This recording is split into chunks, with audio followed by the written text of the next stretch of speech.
আকাশবাণী কলকাতা গীতাঞ্জলি প্রচার তরঙ্গের অনুষ্ঠান শুনছেন। মাননীয় বিজ্ঞাপনের পর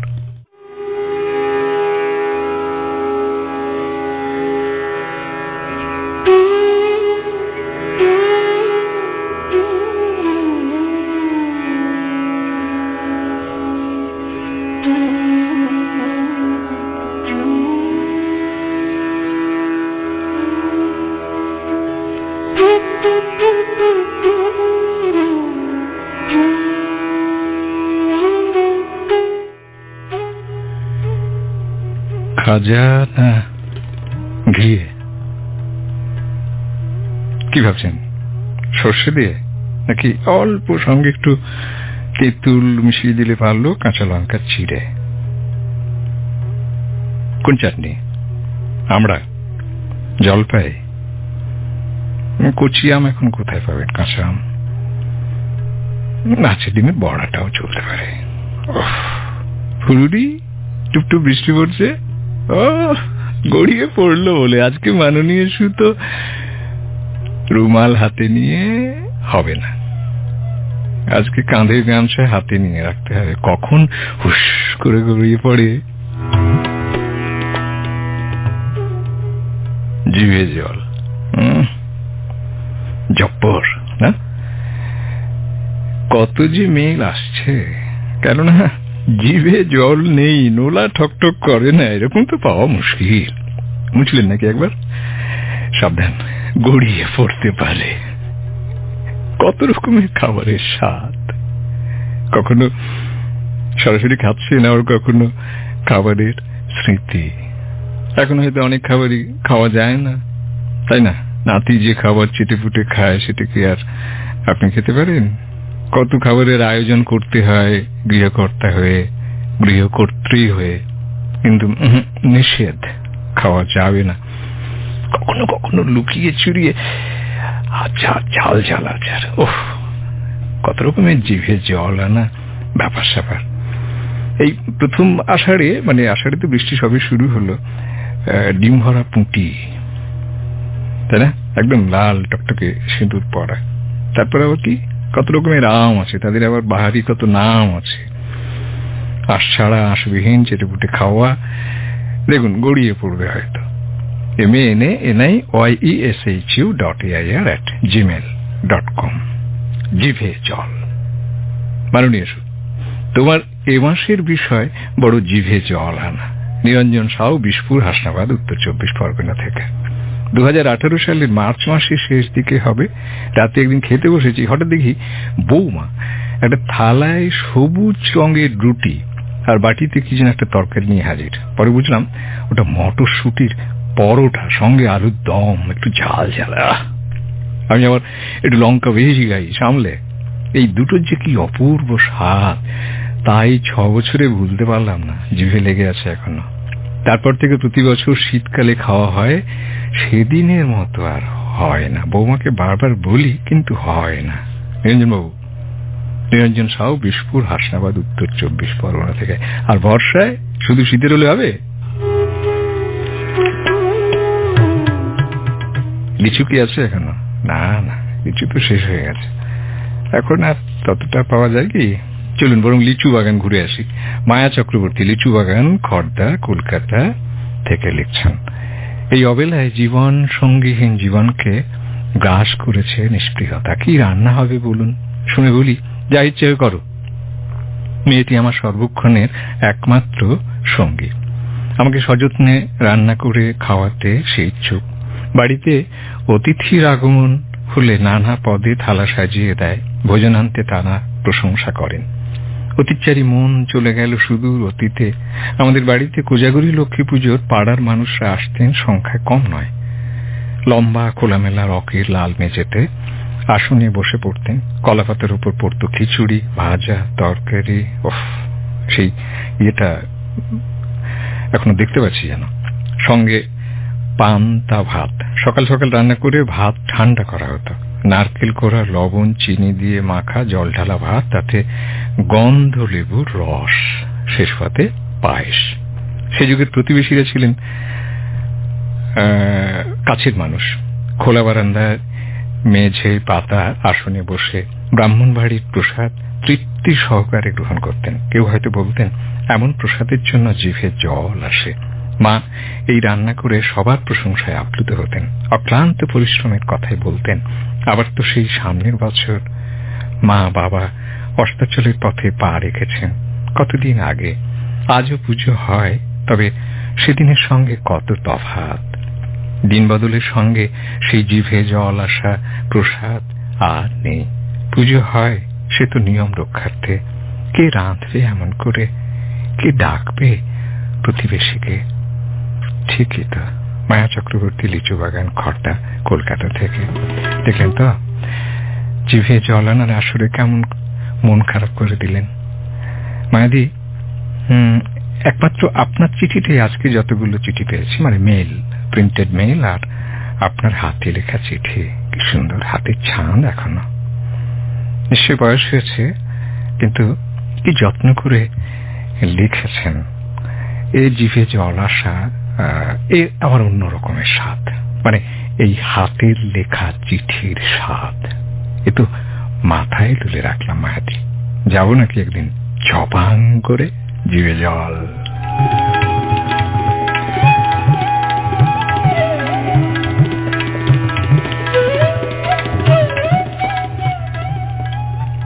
যে একটু আগে বলছিলাম আম্রপালি, ফজলি আর কি সব আছে, একদম গাছ পাকা, গন্ধ পাওয়া যাচ্ছে। পেটুক চাঁদ, আপনাকে বলিনি, মাননীয় সুখে সম্বোধন করেছেন। হ্যাঁ, জ্যান্ত সম্বোধন।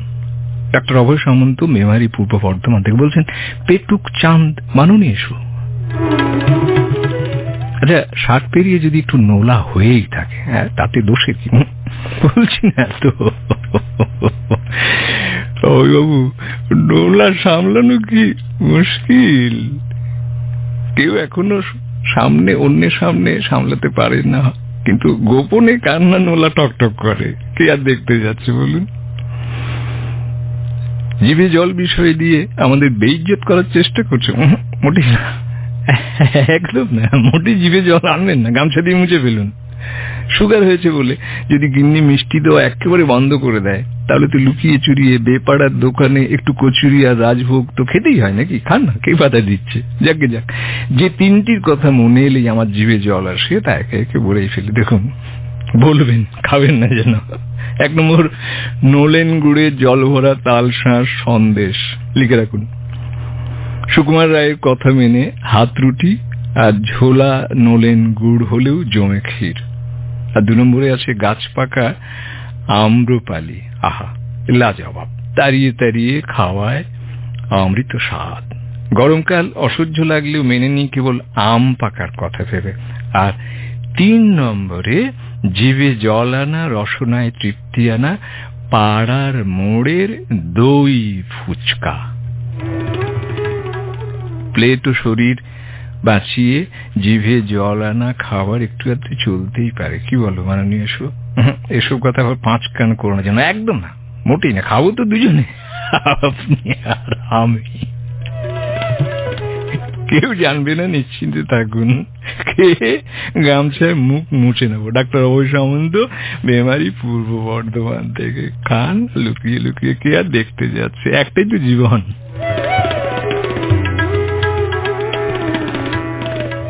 দেখুন, বিষয়টা শোনা মাত্র জিভে টকাস টকাস শব্দের ঝংকার তুলে মনের দরজায় এসে টোকা দিল আমার মেয়ে বেলা। লিখছেন সাধনা ঘোষ, বয়স লিখেছেন, জিভে জল আনবেন না, ব্রাহ্মণপাড়া লেন, মানকুণ্ড, হুগলি থেকে। একান্নবর্তী পরিবার, চারদিকে সারসার ঘর, উঠোনের মাঝখানে বিরাট একটা আম গাছ। গ্রীষ্ম এলে গাছটা ফলের সম্ভারে সেজে উঠত। মাথার দিকটা সবুজ আর বোঁটার চারপাশে গোলাপি আভা। কি অপূর্ব বাহারি রূপ। দুপুরবেলা বাড়ির 8-10টা কচিকাচার সঙ্গে জুটত পাড়ার আরো 10-12 জন। দলের সর্দার ছিল আমাদের বড়দি। গাছ থেকে আম পেড়ে ভালো করে ধুয়ে খোসা ছাড়িয়ে শিলনোড়ায় ছেঁচে তার সঙ্গে নুন, তেল, লঙ্কা, চিনি মিশিয়ে পাথরের খোড়ায় রেখে কয়েকটা গন্ধরাজ লেবু পাতা দিয়ে ঢেকে রাখতো কিছুক্ষণ। সবাইকে রোয়াকে শাড়ি দিয়ে বসিয়ে বর্দি কলাপাতে দিয়ে চোঙার মতো ঠুঙ্গি বানাতো। ঠুঙ্গির মধ্যে আম ছেঁচা দিয়ে সবার হাতে একটা করে ধরিয়ে দিত। আহা, কি অপূর্ব গন্ধ! সবার জিভ তখন জলে টইটুম্বুর। মন্ত্র বলতে হতো না তো খাওয়ার আগে। দাঁত দিয়ে ঠুঙ্গির নিচে একটু ফুটো করলেই পাওয়া যেত অমৃতের স্বাদ। কি কৌশল! চারদিক নিস্তব্ধ, শুধু কর্ণগোচর হতো চুপচাক টকটাক বিভিন্ন রকম জিহ্বা আন্দোলনের শব্দ। টক ঝাল নুন মিষ্টির সঙ্গে যৌথ বন্দিশে তখন সবার নাকের জল, চোখের জল, জিভের জল এক হয়ে গড়িয়ে পড়তো মেঝে। এখন আছে গামছা, তবু এক বুন্দিও লেগে থাকতো না পাতায়। অবশেষে ঠাকুরের বাতাসের কৌটো ফাঁকা করে জিহ্বার জ্বালা নিবারণ হতো। ধন্যবাদ মাননীয়, কিছুক্ষণের জন্য হলেও ফিরিয়ে দিলে আমার মেয়েবেলা। সকলের জন্য অনেক অনেক ভালোবাসা রইল। ও আমার মেয়েবেলা। প্রথমেই যেটা পড়েছিলাম, মনের দরজায় এসে টোকা দিল আমার মেয়েবেলা। ঠিকই তো। আর এখন কি করছেন সাধনা ঘোষ? এখন জিভে জল নেই? সেগুলো বলা গেল না।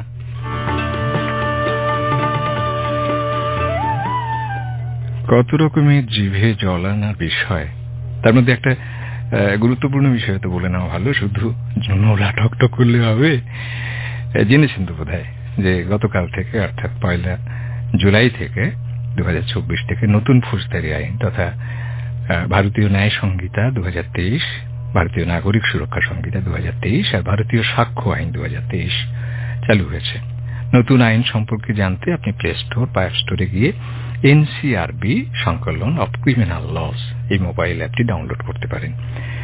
এই অ্যাপটি বিশেষ নির্দেশিকা হিসেবে কাজ করে, যা নতুন ফৌজদারি আইন সম্পর্কে সম্পূর্ণ তথ্য এক জায়গায় প্রদান করে।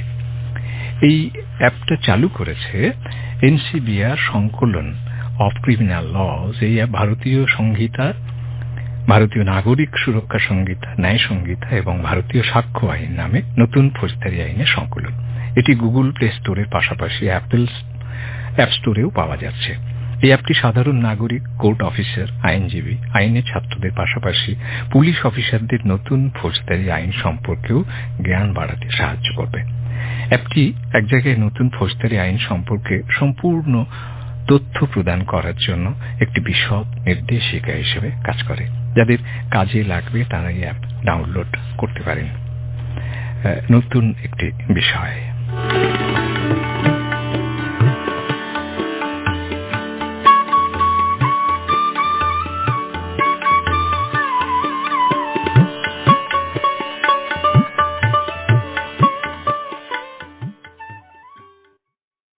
আমাদের একটা টেলিফোন নাম্বার আছে বটে।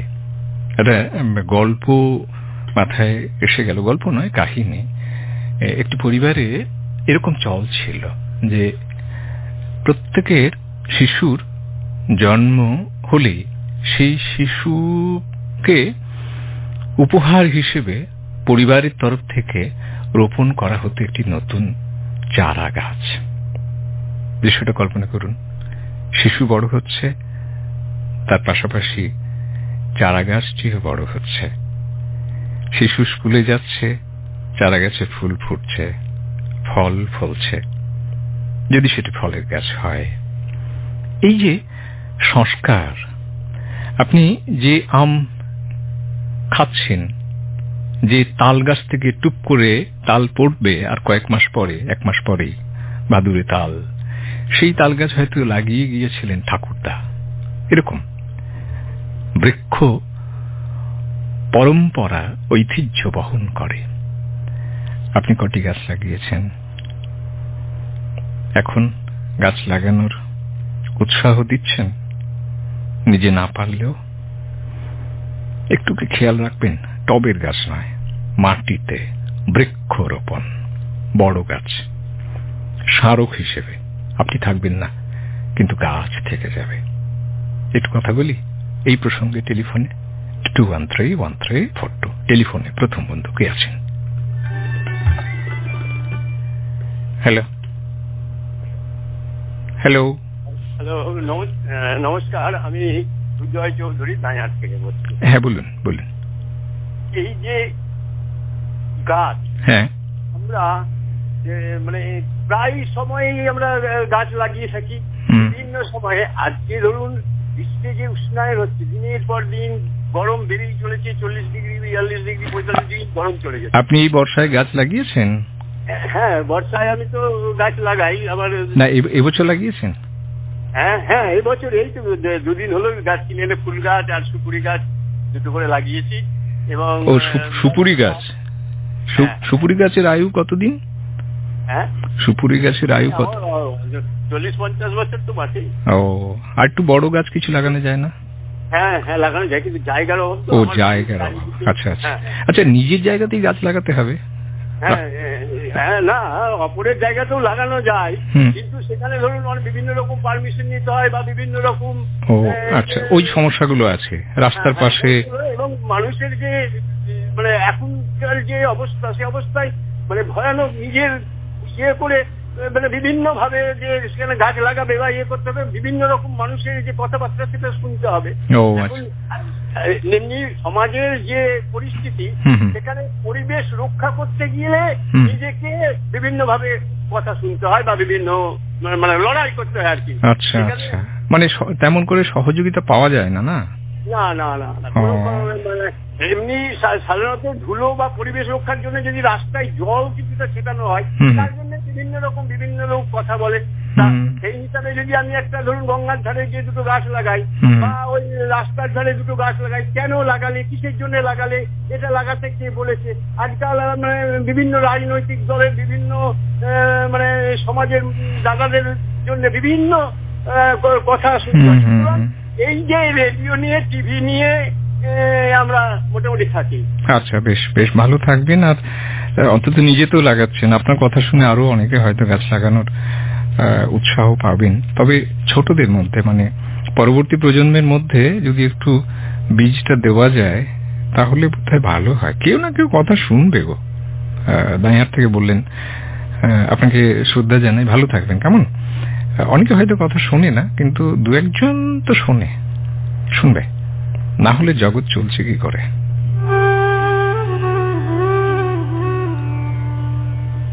জিভে জল, MANIYESHU.AIR@gmail.com। বয়স হয়েছে, এখন বিষয় দিলে জিভে জল। লোভ দেখাচ্ছ? যেন আমাদের লোভ দেখানোর জন্য বসে আছেন। খান না বুঝি? লুকিয়ে লুকিয়ে তো যেটা খেতে হয় না সেটাই। ওই কে যেন বলছিলেন একটু আগে, পাড়ার দোকানে গিয়ে। লিখছেন সৌমেন্দ্রনাথ চানা, বোড়াল, কলকাতা থেকে। উস্কে দিচ্ছ সাতকরক, বলিহারি তোমার অসবোধ। আমরা প্রায় সবাই এখন সুগার প্রেসারের রুগী। ডাক্তারের নিদান, সারাদিনে কমপক্ষে 30 মিনিট হাঁটা, সকালে হোক বা বিকেলে, প্রাতরাশের আগে ওষুধ, তারপর চিনি ছাড়া চা বা কফি খাওয়া, সবজি ফল সব জিআই মানে গ্লাইসেমিক ইন্ডেক্স মেপে খাওয়া, পরিমাণেও কম। এ কঠিন সংযম পালন খেতে ভালো লাগে না কার? শৈশব কৈশোর যৌবনে নানা রকম খাবার খেয়ে কেটেছে। নেমন্তন্ন বাড়ি হোক বা হোটেল রেস্তোরাঁয় আমিষ নিরামিষ সব রকমের খাবারের লোভ স্বাদ লেগে আছে এখনো জিভে। শুধু সময়ের ঘড়িটাকে পিছিয়ে নিয়ে ভাবতে বসলেই হলো। যে সময় কথা বলছি তখন রীতিমতো একজন খেলোয়াড় বা দৌড়বিদ আমি। নিয়মিত অনুশীলনের মধ্যেই ছিলাম। কর্মসূত্রে হোটেল, রেস্তোরাঁ, পানশালা সব পরিদর্শনে বেরোতে হতো সরকারি রাজস্ব আদায়ের খাতিরে। বিভিন্ন দেশের খাবার হাতের সামনে সহজলভ্য হলেও পাতি বাঙালি খাবার কলকাতার 5 তারা হোটেলে প্রচুর খেয়েছি। এক এক জায়গায় প্রস্তুতি বৈশিষ্ট্য আলাদা হোক বা মিল থাকলেও একটি হোটেলের চিলি চিকেন এখনো আমার বেস্ট লেগেছে। কেমন লোভ দেখাচ্ছেন দেখুন। হোটেলটি থিয়েটার রোডে অরবিন্দ ভবনের আশপাশে। নামটি সঙ্গত কারণে গুচ্ছ রইল। নামটি অনুক্ত রেখেও বলি, রাজারহাট নিউ টাউনে একটি বড় ব্যবসায়ী গোষ্ঠীর গেস্ট হাউস, যেখানে আতিথেয়তা নিতে গিয়ে চোখ তুলে দেখি বড় একটা প্লেট ভর্তি ফিশ ফিঙ্গার, সঙ্গে স্যালাড 2-3 রকমের। কাজে সময় লেগেছিল অনেকটা। ঠান্ডা হয়ে যাবে স্যার, খেয়ে নিন। কলম আর ওদের ফাইল সরিয়ে প্লেটটা টেনে নিলাম। তারপর আর কথা হবে না বন্ধু। তবে যে কলকাতা শহরের সব 5 তারা 4 তারা বা সাধারণ হোটেল রেস্তোরাঁ সব জায়গায় চাকরি জীবনের 22-23 বছর খাবার চেখে বেড়ালেও ফিশ ফ্রাইয়ে কামড় বসিয়ে গাল ভরা তুলতুলে ক্রিপসি ফ্রাই ভরা পড়তেই পারছি না, জিভে জল চলে আসছে। মুখ থেকে বেরিয়ে এলো নিঃশব্দে অতুলনীয়, অসাধারণ। মনে পড়লে আছো বলছো, জিভে জল আসছে না। শেষ লাইনে এসে অবসর নেওয়ার 10 বছর হয়ে গেল, জিভে জল অনেক কষ্টে সংবরণ করলাম। সারা চাকরি জীবন সাঁটিয়েছেন তো ভালোই। সৌমেন্দ্রনাথ জানা বোড়াল কলকাতা থেকে জিভে জল এনে দিলেন। সত্যি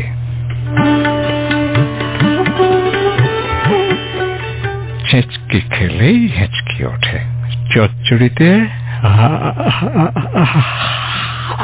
ঘুমিয়ে পড়লেন নাকি? শুনুন, শ্যামল কুমার মাঝি, চান্দড়া, পায়রাচালি, পুরুলিয়া থেকে। হেঁচকি খেলেই হেঁচকি ওঠে, চচ্চড়িতে হায়, ডালনা খেলেই কালনা মাসি লাগছিল আইঢাই, শুক্তো খেলে দুধ তো আছেই, কোপ্তা খেলেই কান্না, মালাইকারি বদমাস ভারী দিসনে বাবু, আর না পোলাও খেলেই গোলায় গাটা, কালিয়া খেলেই দোরমা খেলেই ঘুরজে লাগে, বলো কি করে বাঁচি? ঝোল খেলে তো গলজে বেশি, ঝালেই পড়ে গাল, চাটনি খেলে খাটনি ভীষণ, রেঁধে বুঝলুম কাল, বিরিয়ানি খেলে ঘুমটা পেলে ডাকছে প্রবল নাক, আয়েস করে খেলেই পায়েস, পেট ফুলে জয় ঢাক, ছ্যাঁচড়া খেলেই টানা হ্যাঁচড়া, গা করে টলমল, বিছানাতে তাই শুয়েই থাকি, পাইনে গায়ে বল, মাংস খেলেই প্রেসার বাড়ে, বুক করে দুরু দুরু, মিষ্টি খেলেই সুগার বাড়ে, গিন্নি না চায় ভুরু, ভাগ্যিস গিন্নি। চপ কাটলেট কোথাও যদি লুকিয়ে আবার খাই, গলা জ্বালা বাড়ে ভীষণ, ওষুধ খাওয়া চাই, বাজারে গিয়ে বেগুনি ফুলুরি খেলেই হলো ব্যাস, দিন রাত্রি ঘোরায় মাথা, পেটে প্রবল গ্যাস। সবকিছুই তো খেতে চায় মন, জিভে আসে জল, কিন্তু খাওয়ার নেই যে উপায়, ভুগছি কর্মফল। দিলেন তো নাচিয়ে, পুরো গামছা ভিজে গেল। শ্যামল কুমার মাঝি, চান্দড়া, পায়রাচালি, পুরুলিয়া থেকে 2 বেজে 9 মিনিট 53 সেকেন্ড। লক্ষণ দাস ঠাকুরা, সুকান্ত পল্লী, কালনা গেট, পূর্ব বর্ধমান। মায়ের জীবিতকালে আমি প্রবীণ নাগরিকের তকমা পাইনি। বর্তমানে মিষ্টি খাওয়ার উপর কবে কারফিউ জারি হয়ে গেছে, অন্যান্য মুখরোচক খাবারের ধারে কাছেও 144 ধারা জারি। প্রাতঃভ্রমণকালীন রাস্তার উপরে এই তল্লাটে বিখ্যাত মিষ্টি দোকানের সাইনবোর্ডে এখন আমার দিকে ঠাল করে তাকায়। এই কিছুদিন আগেও প্রাতঃভ্রমণ শেষে আমার জিভে জল আসার আগেই 4টে তুলতুলে হালকা রসের রাজভোগ ঠিক এসে হাজির হয়ে যেত। দাঁড়িয়ে দাঁড়িয়ে মিষ্টির স্বাদ উপভোগ করতাম, মুখ হতে স্বতঃস্ফূর্ত বেরিয়ে আসতো তোফা তোফা। এখন খান না? এখন ভ্রমণের পথ পাল্টে অন্য পথে হাঁটতে বাধ্য হয়েছে। আহারে, পরিবর্তিত পথে হাঁটতে হাঁটতে মায়ের কথা খুব মনে পড়ে। তোর কি মিষ্টি দেখলি জিভে জল আসে? মাই তো ছায়ের কথা বোঝে গো। তোর জন্য বাড়িতে অতিথি অভ্যাগতদের জন্য কি একটু মিষ্টিও রাখতে পারবো না? তুই তো একটা মস্ত বলো হুলো বিড়াল। আমাকে দোষ দেবে না, মা আদত কথাটা বলে দিয়ে গেছেন লক্ষণ বাবু। এখন বিড়ালে মিষ্টি খেয়ে চোখের সামনে জিভ চাটলেও জিভে জল আসে না, আসে চোখে জল। মুছে ফেল, গামছা দিয়ে জিভের জলও মুছে যায়, চোখের জলও মুছে যায়। মায়ের কথা মনে পড়িয়ে দিল, মাকে আমার প্রণাম। মায়েদের কথা মাননীয় খুব মনে করে, সবসময় মনে পড়ে। মা যারা শুনছেন তাদেরকে আমার প্রণাম। কিন্তু লক্ষণ দাস ঠাকুরা, সুকান্ত পল্লী, কালনা গেট, পূর্ব বর্ধমান। মায়ের সার্টিফিকেট গলায় ঝুলিয়ে রাখবেন, একটা মস্ত হুলো বিড়াল।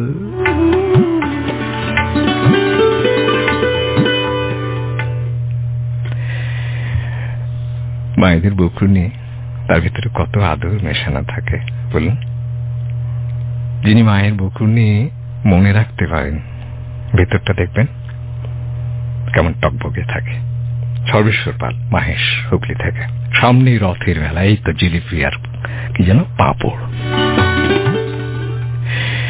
সামনে রথের মেলা, মাহেশ নিমন্ত্রণ করছে নাকি? সর্বেশ্বর চলে যাবো কিন্তু সবাই মিলে। আর রথের মেলায় গিয়ে কাঠের বড় বড় থালায় সাজানো উজ্জ্বল মেরুন রঙের জিলিপি দেখে জিভে জল আসে না এমন মানুষ চণ্ডীদা নন। চণ্ডীদা কেন, আমরা কেউই নই। চণ্ডীদা ছিলেন আমার অফিস কলিগ, মাঝে মাঝে আমাদের হোমিওপ্যাথিক চিকিৎসা করতেন, নিজেও ছিলেন সুগারের রোগী। তবুও ওর বাড়ির সদস্যদের কাছেই ওর মিষ্টির প্রতি আসক্তির কথা শুনেছে। কিন্তু সেদিন চাক্ষুষ করেছিলাম তা ভুলার নয়। খবরের কাগজের ঠোঙায় আনুমানিক 250 গ্রাম জিলিপি একাই খেয়ে চলেছেন। শেষ করে আরো 100 গ্রাম অর্ডার করতেই আমরা হাজির। আমাদের দেখে ভূত দেখার মতো চমকে উঠলেন। তারপর বললেন, এই দোহাই তোদের বাড়িতে বলিস না, মুখে তো জিলিপি। দোকানদারকে অর্ডার দিলেন, সবাইকে 100 গ্রাম করে দাও। আজ থেকে প্রায় 20 বছর আগের ঘটনা।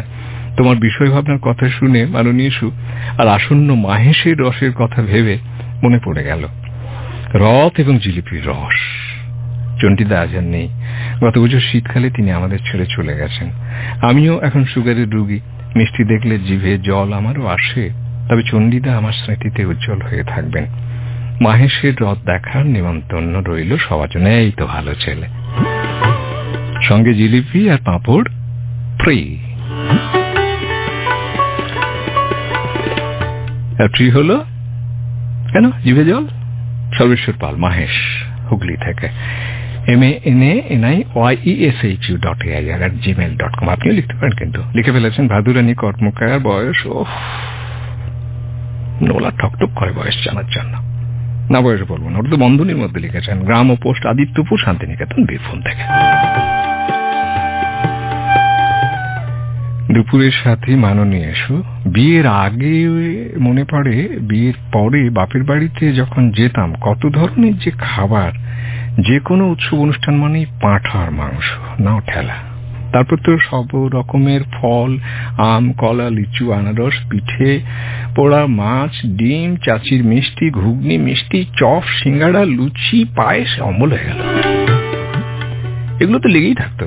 এসব কথা ভাবলেই যেন জিভে জল এসে যায়। বাবার সঙ্গে কর্মকারের যারা কাজ করতেন তাদের নেমন্তন্ন করা হতো, সে কি আনন্দ। আমরা 5 জন বোন মিলে খেয়ে ঘুমিয়ে আর বান্ধবীদের সঙ্গে গল্প করে সারাটা দিন কাটিয়ে দিতাম। না, এখন তো ওগুলো স্বপ্ন।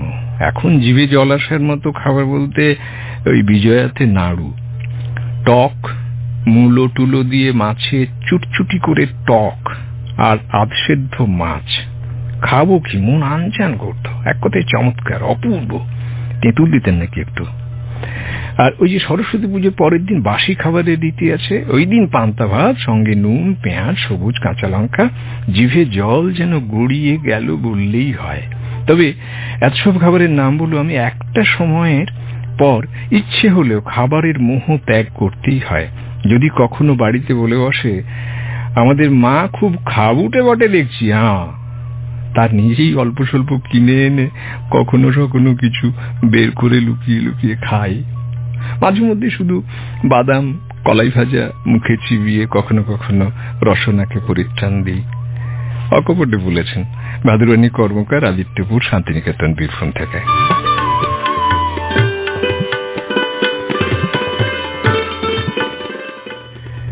জিভে জল এনে দিলেন। আমি তো পড়তেই পারছি না।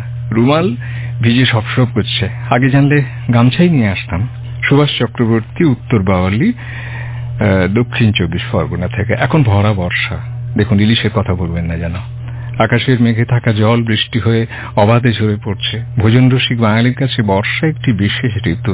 বর্ষা এলেই বিভিন্ন লোভনীয় খাবারের, বিশেষ করে ইলিশ মাছের সুঘ্রাণের সঙ্গে জিভে জল চলে আসে। দেখেছেন কেমন ঘুষি মারতে ইচ্ছে করে।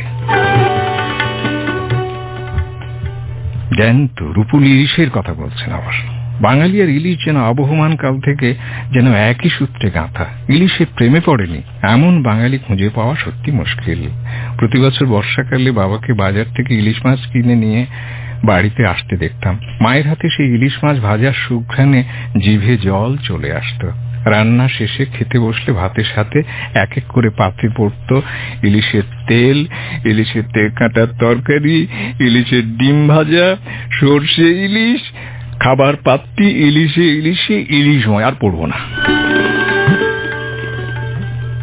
আমিও তো মানুষ নাকি? জিভে এত জল এলে পড়বো কি করে? ইলিশের তেল দিয়ে গরম ভাত খাওয়ার সেদিনের সেই স্বাদ আজও যেন জিভে লেগে আছে।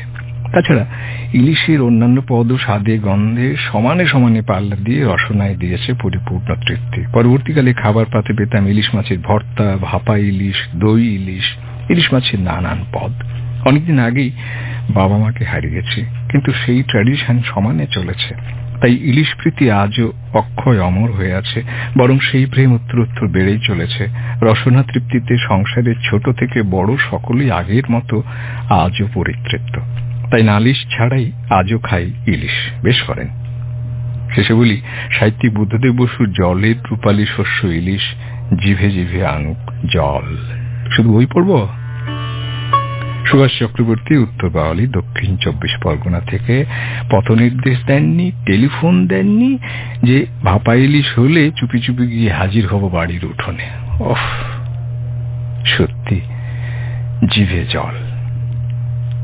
আপনি শুধু জিভের জল মুছবেন না লিখবেন? লিখে ফেলুন। এই তো সবে প্রথম মঙ্গলবার, সারা মাস পড়ে আছে এখনো।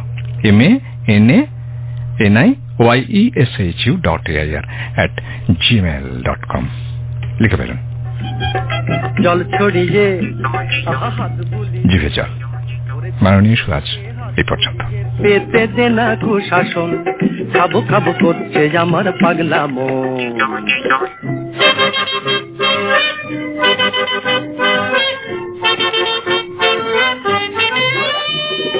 চপ কাটলেট মাংস পোলাও, চপ কাটলেট মাংস পোলাও, চপ কাটলেট মাংস পোলাও, আলু বখরার চাটনি বোলাও। আহা ফুলকো লুচির সাথে করো মুড়ি ঘন্টের আয়োজন, আহা ফুলকো লুচির সাথে করো মুড়ি ঘন্টের আয়োজন। খাবো খাবো করছে আমার পাগলা মন।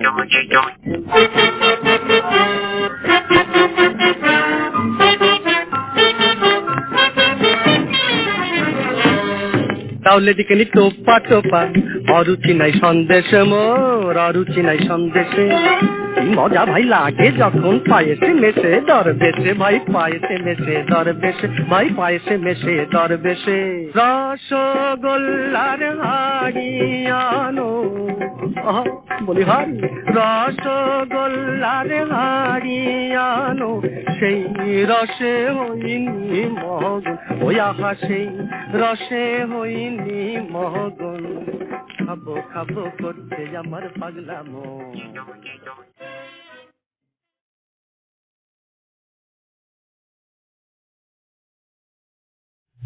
শেষ হলো মাননীয় শু। আপনাদের সঙ্গে ছিলেন শৈলেন চক্রবর্তী। আকাশবাণী কলকাতা, শুনছেন গীতাঞ্জলি প্রচার তরঙ্গের অনুষ্ঠান।